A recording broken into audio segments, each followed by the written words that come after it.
Channel देखने वाले सारे दर्शकों ने मास्टर नरेंद्र कोत की ओर से राम राम। फिलहाल मौजूद हाँ कैथल ज़िले के चीका क्षेत्र में और यहाँ नज़दीक चीका के नज़दीक थे नेवल नामक एक गांव है। फिलहाल वहाँ पर मौजूद हाँ और हमारे साथ विक्रम सिरा जी मौजूद हैं। विक्रम सिरा जी विदेश में फ्रांस आर्मी में जॉब की है इन्होंने, यानी कि ये मानना है तो एक विदेश जाकर के वहाँ पर सेट होना। आजकल युवा जनरेशन है उसमें क्रेज़ चलिया हुआ है विदेश जाने का। किन्हीं कारणों से इंडिया में वो उपलब्धि हासिल नहीं कर पाते तो वो विदेश में जाने का उनका क्रेज़ बना हुआ है। तो विक्रम जी यहाँ तक पूछांगे विदेश जाने के जो असल में जो सही तरीके हैं, कौन कौन से तरीके हैं, किन किन माध्यमों से विदेश जाया जाता है और इनके मन में आया विदेश जाने का, इनके मन में कैसे आया और किस तरह से इस मुकाम तक ये पहुँचे, विदेश में गए और वहाँ फ्रांस आर्मी में इन्होंने जॉब तक की है। तो इन तक करवाएंगे आपकी मुलाकात। तो विक्रम जी राम राम। राम राम। ठीक सो? हाँ ठीक ठाक जी, अपना सुनाओ। अच्छा विक्रम जी, सबसे पहले तो अपना परिचय दे दो और परिवार में कौन कौन? मैं विक्रम छेड़ा थे नेवल से और मेरे परिवार में मेरे माँ बाप हैं। हाँ हाँ। और मैं हूँ, मेरी वाइफ है, मेरा ब्रदर है वो भी फ्रांस है। अच्छा अच्छा। हाँ जी। और एक मेरी भाणजी है, वो भाणजी यहीं रवा यहीं पढ़ा है। एक मेरी दादी है जी। ठीक। अच्छा विक्रम जी, ये बताओ कि आपके माइंड में कैसे आया कि मतलब इंडिया की बजाय विदेश में जाकर कुछ न कुछ अर्निंग करी जावे और कुछ न कुछ बिजनेस सेटअप या आमदनी का कुछ न कुछ जरिया करिया जावे? स्टार्टिंग में मैंने डिप्लोमा कराया था मैकेनिकल इंजीनियर का। अच्छा अच्छा। तो वो दौर जिस तरह आज बाहर का दौर चल रहा है ना, हाँ हाँ। वो इंजीनियरिंग का दौर था। ठीक ठीक। हर कोई इंजीनियरिंग कर रहा था उस टाइम में उसी साइड जा रहे थे सारे हाँ टोटली। तो उस टाइम में इंजीनियरिंग करने के बाद में गुड़गांव जॉब लगा मारुति में। हाँ हाँ। तो मारुति में मेरे से मिले करते 8,000 रुपये पर मंथ। ठीक ठीक। तो 8,000 में मैंने क्या देखा, मेरा रेंट खान पीने का खर्चा, हाँ हाँ। तो इससे ऊपर कुछ नहीं था। हाँ। तो उसके बाद घर के नहीं फोर्स करा, बाद में बच जाएंगे, कोई नहीं, माने पैसे की जरूरत नहीं है तो आप सेट हो जा या हाँ। वह घर के कवई है हाँ। वो तो आपने देखना अपना। ठीक ठीक। तो उसके बाद मैंने जो कंपनी में 5-5 6-6 साल तक 10 साल तक काम कर रहे थे, हाँ। उनका एक्सपीरियंस लिया। हाँ। भाई कितना थारी स्टार्टिंग थी, हाँ। आज कितनी थारी जॉब है, मतलब कितना पर हाँ कितना पर पहुँच रहे हो। हाँ हाँ। तो 5-5 6-6 साल वाले भी 10,000 12,000 मैक्सिमम 15,000 हाँ, मतलब इतनी बस। कोई हाँ अप कौन कर रखी? कोई आप नहीं थी, कोई साल का वो नहीं था। जो ठेकेदारों के थ्रू थे, ठेकेदार आधे पैसे खाजे कर दे, आधे दे कर दे, वही उसके चलते ही मैं एक डेढ़ महीना में ही छोड़ आया। अच्छा अच्छा। तो उसके बाद मैंने क्लब कराया बिलियर्ड्स का, हाँ। Snooker club. हाँ हाँ। तो उसमें भी खर्चा पानी चले करता, 3 पार्टनर थे हम। मतलब उसमें बचत नाम की हुआ कौन थी बड़ी, वो था बस बचत थी पर फ्यूचर विजन वो नहीं कह सकते भाई इसका अपना फ्यूचर बन जाता। हाँ हाँ। वो चीज़ नहीं कह सकते। अब जिस तरह 40-45,000 रुपये मंथ के आए, 10,000 रेंट में बग गए, हाँ 10-15,000 उधार में रह गए, हाँ। हाँ। जो आए 5-5 7-7,000 3 बंदे में, हाँ। वो बस खर्चे पानी में लग गए, ठीक ठीक। वो भी कोई खास नहीं लगा। तो प्रॉपर्टी का सोचा, प्रॉपर्टी डीलिंग का, हाँ उसमें भी कोई एडा दम नहीं लगा। बीजेपी सरकार आई ना, उसका बाद बहुत ज़्यादा रेट टूट गए थे। ठीक ठीक।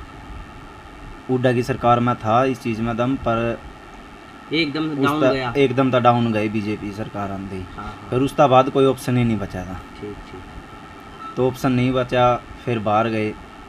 उस टाइम रेट ठीक थे, बढ़िया था, 8-17 में बच गया था मैं, 8,70,000 उस टाइम भी ये था मतलब आईलेट्स पीटी या कोर्सेज वगैरह? हाँ थे, मैंने करी भी है।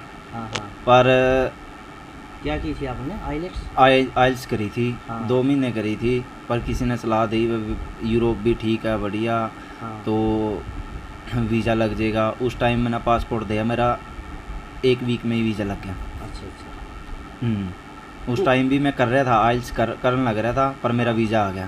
ठीक। तो वीज़ा आ गया तो मैं यूरोप में चला गया। आप किस बेस पे गए थे, मतलब स्टडी बेस पे या टूरिस्ट बेस? टूरिस्ट बेस पे ही गया था, जो फिल्म इंडस्ट्री हो है ना, हाँ। फिल्म बनाने गई थी वो इंडस्ट्री, उनके साथ गया था। अच्छा, फिर मतलब धीरे धीरे वहाँ पर मतलब सेट कैसे हुए फिर, मतलब दोबारा उस टूरिस्ट वीज़ा कितने दिन का लगा है, उसमें फिर वापस आना पड़ा है, ये मतलब परमानेंटली वहाँ सेटअप है? टूरिस्ट वीज़ा 3 मंथ का था। हाँ हाँ। हुआ तो वापस आना, हम्म। पर अपना पता ही है ये इंडिया के हालात देख कर कोई नहीं वापस आंदा। हाँ हाँ। तो वहाँ तक मैं, स्पेन का वीज़ा था मेरा, स्पेन तक मैं जर्मन गया, कोई मेरे डैडी का जानकार था, हाँ हाँ। तो उसका पास गया। उसके बाद वो मैंने कैंप में छोड़ा, 6 महीने मेरे कैंप में ख़राब हो गए इस तरह ही। अच्छा अच्छा। तो वहाँ भी कुछ नहीं लगा। यहाँ पे एक पिडल से एक हाँ। अंकल था, हाँ। तो उसके अगला बात हुई एक दिन मेरी, वो बोला कि यहाँ से ऐसे ऐसे हमारे गांव से आर्मी में लगे हुए हैं, हाँ हाँ। तो तू क्यों नहीं लगता? अच्छा, मैंने बोला मैंने तो ऐसा कुछ पता ही नहीं था। चलो एक का पता था, मैंने सोचा वो वहाँ पे नेशनैलिटी लेके लगा होगा, भाई ऐसी कोई आर्मी है जो कोई वीज़ा नहीं मांग रही, कोई कुछ नहीं मांग रही है, सिर्फ एक ही रिक्वायरमेंट है, पासपोर्ट। अच्छा अच्छा। हाँ, या कोई डोंकी लगा कर जा रहा है, कोई बाई एयर जा रहा है, किस तरह मर्जी जा रहा है, उनकी कोई मतलब नहीं है। उन्होंने सिर्फ एक चीज़ होनी चाहिए, सिर्फ पासपोर्ट। अच्छा अच्छा। तो फिर उसी दिन मैंने डिसाइड कर लिया, उसी दिन तक मैंने अपना स्पोर्ट्स है जो मैं रेस्टोरेंट में काम करेगा था उस टाइम में, ठीक ठीक। रेस्टोरेंट में काम करेगा था सुबह 10 बजे तक रात के 11 बजे तक। हाँ। रात के 11 बजे बाद रात के 1 बजे तक मैं प्रैक्टिस करे करता। अच्छा अच्छा। हाँ, 1:30 बजे खाना खा के फिर मैं सोए करता। तो 1.5 महीना मैंने कंटिन्यू इस तरह प्रैक्टिस, मतलब रूटीन में करी? हाँ रूटीन में 1.5 महीना, हाँ रात ने 11 बजे तक 1 बजे तक। हाँ। हाँ। तो उसके बाद जिस टाइम मैंने लगा भाई मैं फिट हूँ, बढ़िया, कोई दिक्कत नहीं है, आगे जाकर मेरा टाइम नहीं ख़राब होगा, अगला बंदा यूँ नहीं कहोगा भाई तुम तैयार नहीं हो का आया, तना पता था। तो मैं पूरा फिट होकर गया पहले ही। तो उसके बाद मैं 4 दिन रहा, जिस बंदा का पास गया था उस बंदा ने उसने बताया भाई पेपर में जो रीजनिंग के क्वेश्चन है, भाई ये रीजनिंग के क्वेश्चन आएंगे, रीजनिंग की क्वेश्चन की बुक थी, उस पर वो तैयारी कर ली। हाँ, वो तैयारी करवाई भाई इस तरीका के। रीजनिंग के मैंने पहले भी करे हुए थे थोड़े बहुत, ज़्यादा नहीं, थोड़े बहुत, पर कुछ उसने भी बताए तौर तरीके से। और फिज़िकली मैं फिट था पहले ही, फिज़िकल की तैयारी उसने करवाई नहीं, तो उसने इंटरव्यू की तैयारी करवाई। अच्छा अच्छा। भाई इंटरव्यू में के पूछ सकें, हाँ हाँ। बाकी इंटरव्यू में ज़्यादा कुछ नहीं पूछते हैं, अपनी फैमिली का बारे में और अपना बर्थ से लेके आज तक हाँ हाँ। भाई तन्ना क्या करा लाइफ में और तेरी फैमिली क्या करा है, जो यहाँ पाया तो तेरी फैमिली सपोर्ट कर रही है इस चीज़ ने। और जो फैमिली सपोर्ट कर रही है, उसके बाद 1-2 आर्मी में क्यों आया, जो इंडियन आर्मी है वो क्यों नहीं ज्वाइन करी, इंडियन तो की बजाय मतलब फ्रांस? हाँ, फ्रांस में क्यों आए? बस 2 मिलियन तकरीबन 2 मिलियन आर्मी है इंडिया की, तो भाई यही आर्मी क्यों? भाई वही क्वेश्चन आपने, तो वही आंसर है भाई, मैंने आर्मी पसंद है, इंडिया में ट्राई करी, मैं नहीं होया, तो इंडियन आर्मी में रीजन नहीं देंदे, यानी उसका सिर्फ लेटर ही आवा नहीं ज्वाइन होया जो भी है। तो यही बात कही भाई, लेटर ही आवा भाई नहीं ज्वाइनिंग है तेरी, तो कोई रीज़न नहीं दिया क्यों नहीं ज्वाइनिंग हुई। तो उसके बाद 15 से 20 दिन का प्रोसीजर हुआ उनका, वो कंप्लीट होने के बाद 2 इंटरव्यू हैं और टेस्ट भी हुआ रीजनिंग का।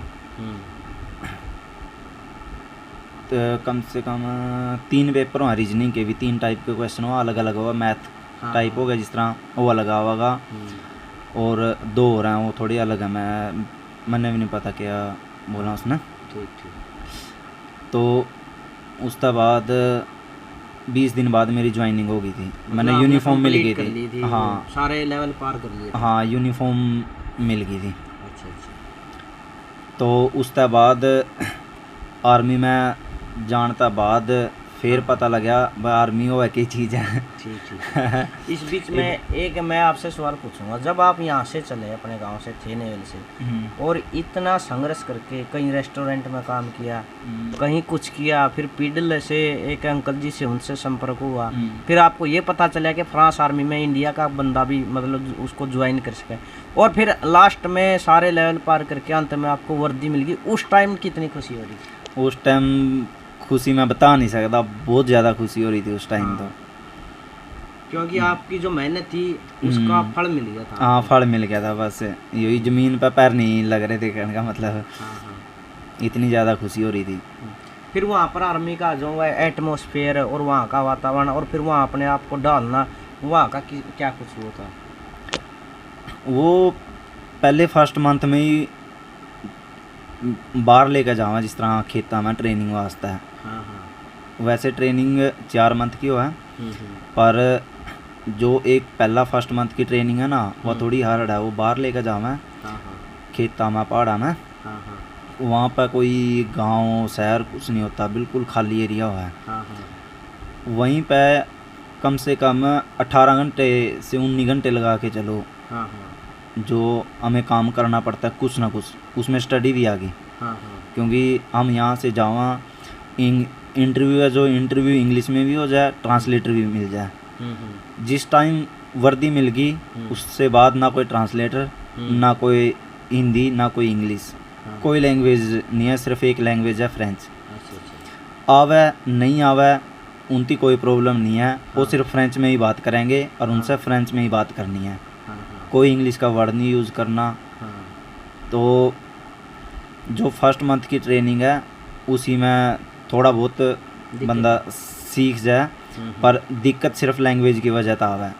और 18 घंटे उसमें फ्रेंच क्लास भी आ जाए, जो रात ने कई बार वो डिपेंड हुआ है जो अपना कमांडेंट बोलते हैं, है ना, उस पर डिपेंड हुआ है जो कंपनी चला रहा है वो कितने बजे तक क्लास लगवा रहा है। क्योंकि 6 बजे खाना खाने के बाद 7 बजे से रात के 12 बजे तक भी क्लास लगती है। रात के 12 बजे से बाद 1 घंटा नहाने का लगा लो 1 बजे, और सुबह 5 बजे फिर उठा दें। वही 4-5 घंटे की नींद डेली की, मतलब इतना रेस्ट मिला है। हाँ 4-5 घंटे 6 घंटे, वो डिपेंड है कमांडेंट पर। ठीक। तो इसमें मतलब ये शुरुआत की जो ये उनकी प्रक्रिया है, शायद कहीं ना कहीं ये भी देखने के लिए है कि भाई इस मतलब दौर में जो भागेगा वो तो इसी दौर में भाग लेगा। अब मतलब किसी को छोड़नी होगी तंगी की वजह से, एक बार कम रेस्ट मिला है तो उसे दौर में मतलब एक परीक्षा का तौर पर हुआ है। परीक्षा के तौर पर वो पूरे जो 4 मंथ है ना, वो पूरे परीक्षा के तौर पर जिसने वो पार कर लिए नहीं वो तो मतलब फिट है फिर। हाँ वो फिट है, पर उसके बाद भी भाग जाए, भागने वाले उसके बाद भी भाग जाए, वो सारा क्रॉस करके भी, हाँ उसके बाद भी भाग जाए। कहीं सोचा है भाई चल कोई नहीं 4 महीने है ट्रेनिंग है, वो है कोई नहीं निकल जाएंगे वो करके जो अगले लेवल पर जावा है वो है रेजिमेंट। जिस टाइम वो तो एक स्कूल में डाल दें एक हिसाब था, जो 4 मंथ की ट्रेनिंग है वो तो स्कूल है। जो उससे बाद रेजिमेंट में जावा ना 2 मंथ की ट्रेनिंग रेजिमेंट की होती है। तो उस ट्रेनिंग में भी बहुत ज़्यादा तंग करा, बहुत ज़्यादा। जो वो 2 मंथ की ट्रेनिंग है उसके बाद फिर कंपनियां में जाना है। 6 महीने ये सबसे मुश्किल है, पर जो कंपनी में जाओ ना उस कंपनी के कम से कम 1.5 से 2 साल वो भी बहुत ज़्यादा मुश्किल है। यानी कि 2 से 2.5 साल लगा के चलो, 2 साल हर लेवल पे मतलब संघर्ष है।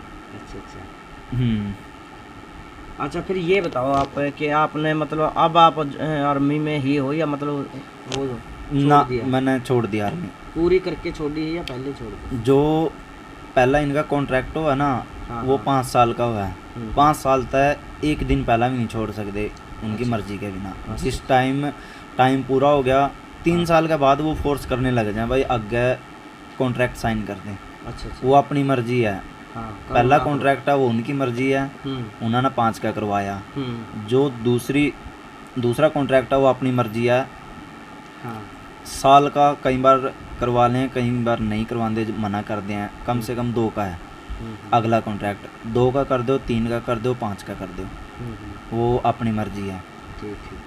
हाँ, वो फालतू पैसे भी देगा। अगर कोई 3 साल का कॉन्ट्रैक्ट कर रहा है ना, कोई दूसरा कॉन्ट्रैक्ट कर रहा तो 4 से 5 हज़ार यूरो प्लस सैलरी भी आवेगी। हाँ हाँ। वो सिर्फ कॉन्ट्रैक्ट साइन करने के एक्स्ट्रा देंगे, देंगे। एक्स्ट्रा देंगे। ठीक ठीक। अच्छा विक्रम जी, फिर एक बात बताओ, आपने मतलब इतनी मेहनत करके आप इस मुकाम तक पहुँचे, ये जो नई जनरेशन हुआ विदेश में जावा है, तो कई बार एजेंटा की भी मतलब न्यूज़ आवा है। जैसे अभी मटोर में एक मलकित गुजर गया था डोंकी में जाते वक्त, और अभी नया नया मामला कैलरम का भी आ रहा है। तो किस एजेंट तय सतर्क रहना चाहिए एक बार, मतलब कई बार एजेंट भी गड़बड़ी करते हैं, या मतलब जो बंदे विदेश जावा उन्हें में कहीं ना कहीं चूक पावर है। ना गड़बड़ तो चल एक आधी बार एजेंट भी कर दें, पर इतनी गड़बड़ नहीं कर दे कि अगला बंदा भाई अपनी जान गवा दे। हाँ हाँ। इतनी गड़बड़ नहीं करते हैं, कहीं ना कहीं उनकी भी गलती हो है। ठीक ठीक। कैसे मतलब डोंकी में, जैसे डोंकी के बारे में डोंकी, आपने हाँ बोला। जैसे डोंकी की बात लगा लो, हाँ अब मटोर केस ही लगा लो, हाँ ठीक है।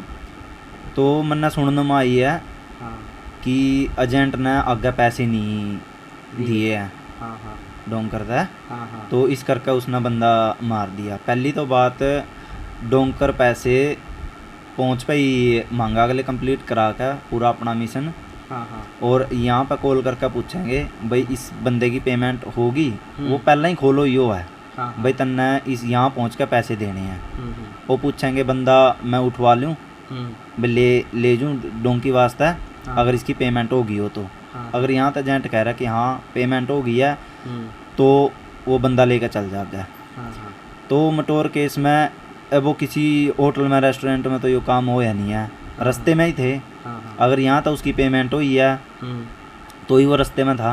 हाँ हाँ। तो सुनने में तो यही आई है कि 12 लोग थे मैं एक टैक्सी में, और 2 लोग भागने की कोशिश करी है। हाँ। अब पुलिस की और डोंकर की मुठभेड़ हुई है या फिर डोंकर ने में बाजे हैं, डोंकर ने ही गोली चलाई हो, आप कुछ नहीं मैं इस बारे में कह सकता, क्योंकि जब मैंने पता नहीं है। हाँ। अब जितने मुंह उतनी बातें। हाँ हाँ। तो मैं इसका बारे में नहीं और इसके ऊपर कुछ कह सकता, पर कुछ ना कुछ गलती है। जो 12 बंदे हैं ना, हाँ। वो 12 में से 2 भागे, एक ने जो रिकॉर्डिंग छोड़ी है, जो बताया जिसने कि इस तरह हादसा होया, गोली लग गई उसका, और वो बंदा पूरा हो गया। हाँ हाँ। हाँ, एक वो बंदा भाग गया, एक जिसकी डेथ हुई। जो 10 बंदे थे ना वो गड्डी में थे, वो तो आज अमेरिका बैठे हैं ना। हाँ हाँ। वो उन पे जो नहीं भाग गए उन पे क्यों नहीं गोली चलाई किसी ने? ठीक ठीक। अगर पुलिस की मुठभेड़ थी या कुछ भी था तो उनको क्यों नहीं कुछ होया, उसी को क्यों कुछ होया? ठीक ठीक। बस एक हिसाब लगा सकते हैं आप तो, और इसके ऊपर नहीं कुछ। अच्छा मतलब ये और बताओ, आज का टाइम में मतलब एक नंबर जो कानून क्या करे, एक नंबर का जाना जिसमें किसी प्रकार की कोई दिक्कत ना हो, क्योंकि जो युवा है वो मतलब कुछ न कुछ इस वीडियो के माध्यम तो सीखें, एक नंबर में जावें और किसी भी प्रकार की कोई दिक्कत ना आवे, और जो अपना जीवन में कुछ करना चाहें विदेश में जाके उसमें सफलता महसूस वो हासिल करें। देखिए एक नंबर में तो वही है भी वीज़ा लगवा का, उससे बेटर तो कुछ है ही नहीं है। हाँ हाँ। पर वीज़ा वास्ते कई बंदे वेट नहीं करते हैं, हाँ 6-6 महीने भी हो जाए, साल। अब कोरोना टाइम में जो मेरे भी कोई रिश्तेदार गए हैं, मैंने भी कई जगह फाइल दे रखी थी, मेरे भी रिश्तेदार गए हैं। हाँ हाँ। तो 1-1.5 साल में गए हैं कम से कम वो, 1.5 साल पासपोर्ट वेट देने के बाद। हाँ, क्योंकि कोरोना टाइम में वीज़े ओपन ही नहीं थे। हाँ हाँ। तो जिस टाइम गए तो सर्दियाँ, 1 साल पहले डोंकी का इतना क्रेज़ नहीं था, कोई जाता नहीं था यूरोप में।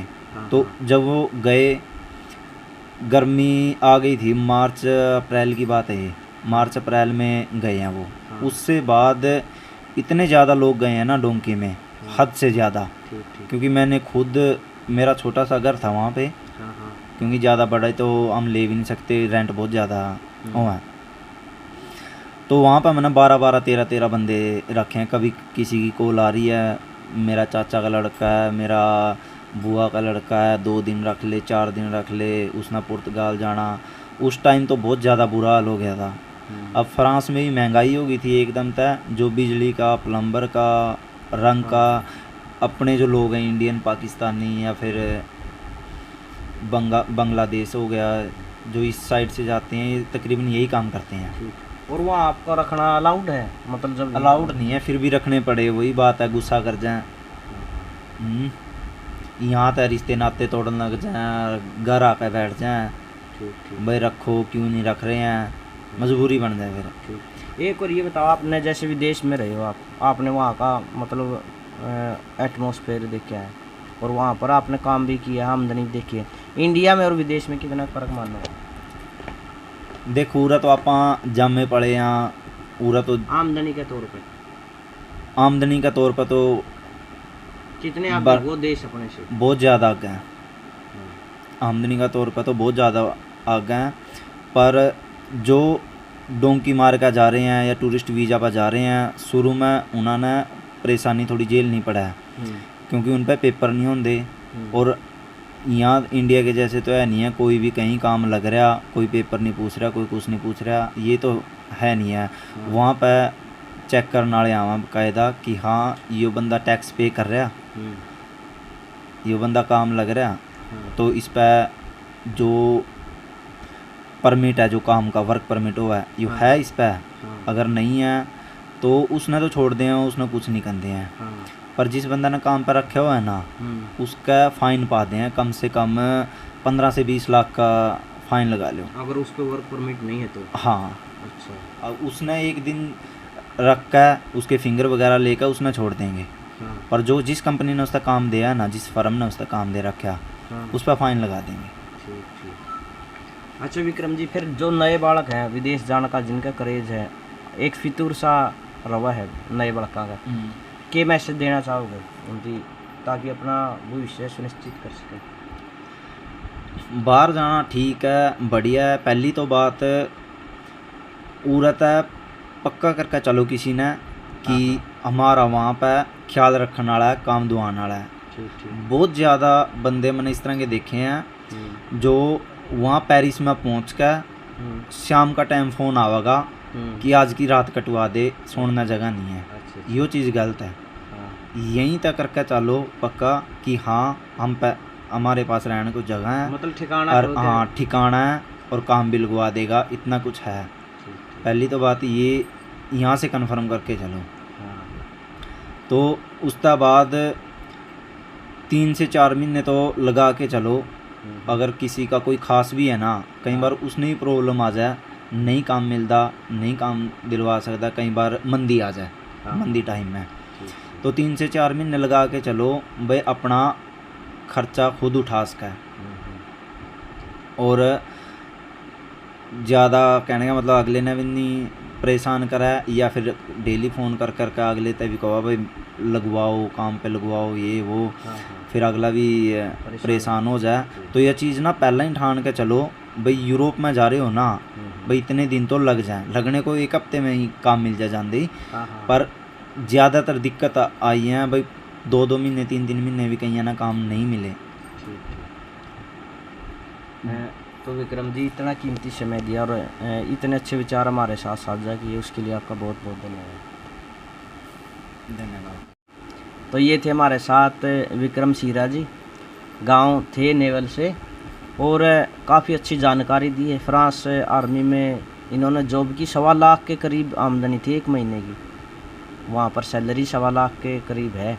और जैसा कि इन्होंने बताया कि मतलब जो भी अपने डोंकी के रास्ते से तो जाना मत, क्योंकि पैसे दे करके अपनी जान गंवानी है, और 1 नंबर से वीज़ा लगवा करके जाने में फ़ायदा है।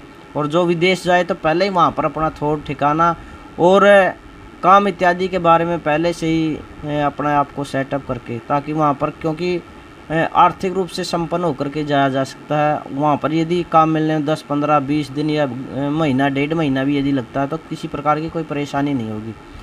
तो वीडियो को ज़्यादा से ज़्यादा शेयर करना है, ताकि युवा जनरेशन है जो कुछ ना कुछ इस वीडियो से के माध्यम से सीखे। और मिलते हैं नेक्स्ट वीडियो में, तब तक के लिए जय हिंद, जय भारत, वंदे मातरम।